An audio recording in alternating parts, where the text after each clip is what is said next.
This story comes out of Central Illinois.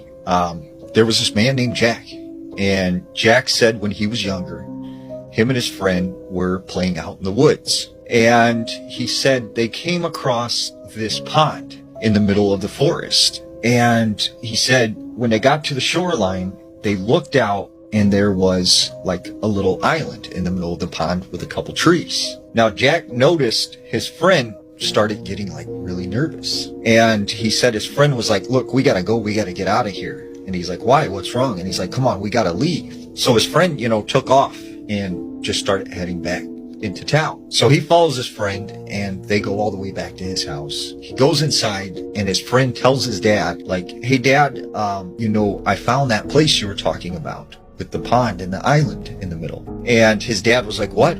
Are you guys okay? Like, is everything all right? And Jack's like, what's wrong? What's wrong? And his dad's like, nothing. Just don't ever go back to that place. Don't ever go there. And he said like his dad would never talk about like why they shouldn't go there. So later on in life, Jack said he was about 25. And at this time he was living in his car. And he said, he would park at places around town, but he kept getting told to leave. So he remembered that spot out in the woods, that there was this little dirt road that would take you, far out into the woods, right by where this pond was. And he said, you know what? I bet I could park there. I could sleep there and no one would disturb me. So he drives his car out to this spot. It's about 9-10 o'clock at night. Said he rolled down his window and he started smoking a cigarette. Well, he said all of a sudden, like a breeze of wind started to pick up and he caught wind of this very bad smell. And he said it just smelled like, kind of like rotten eggs. And he said when the breeze would stop, the smell would stop. But as the breeze picked up, it would come back again. And he said after a while, he started hearing what he thought at the time were sounds of coyotes. And he said he just kept hearing like this howling sound. Well, he didn't think much of it and he starts getting tired. So he gets in the back of his car and he puts a pillow down, puts a blanket over him, and he falls asleep. Well, he said, it was a really nice night. So he had the windows partly rolled down, letting a breeze in. And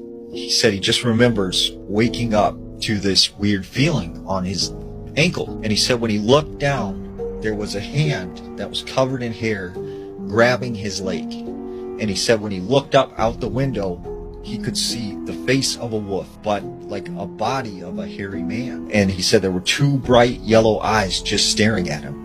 He said this thing grabbed his ankle and started trying to pull him out of the back of the car. He's screaming and yelling, trying to fight this thing and kicking as hard as he can.